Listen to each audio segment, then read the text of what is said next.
Alas 7 na? Ito na naman tayo. First day of school. Siyempre, first day late. Ano pa nga ba asahan ko? Ay, grabe ang init. Ito pa naman ayaw ko. Ay, sorry. Bubungaran pa ni ate. Ito pa si Mamang Bart.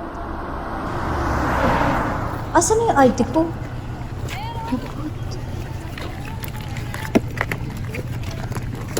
Kuya, baka pwede mo na ako papasukin. Late na kasi ako sa first subject ko eh. Pasensya na bata, ako si mapapagalitan pag wala nakita nakasuot na ID sa'yo. Sige na kuya. Pasensya na talaga bata, bawal eh.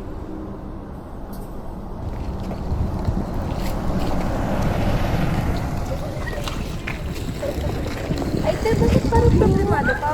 Di kasi ako pinapasok ng bagong guard. Bakit?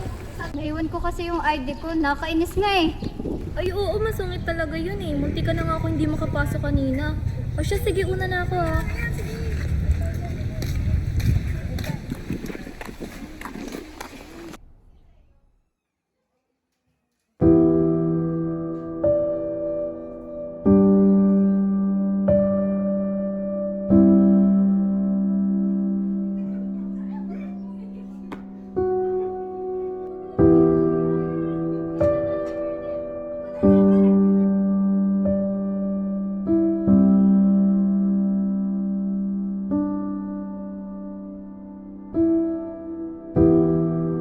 Nak, kakain na. Bumaba ka na dyan. Ako, tay, bababa na ko. Yung mga gamit mo, naayos mo na ba? Opo, tay, okay na po. Yung ballpen mo at saka yung ID mo lagi mong nalilimutan, okay na? Ayos na po, tay. Galingan mo sa eskwela ha. Lagi mong tatandaan, nandito lang ang tatay para sa'yo. At huwag mong kakalimutan na magpasalamat ha.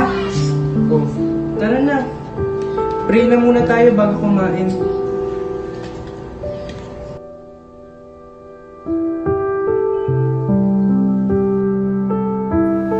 Nakalimutan ko na po ang pangaral at turo niyo, tay. Pahalagahan mo lang ang mga bagay na meron ka. Para sa ito, tay. Para sa lahat ng sakripisyo mo sa akin. Sa lahat ng paghihirap mo sa akin. Salamat, tay. Maraming salamat.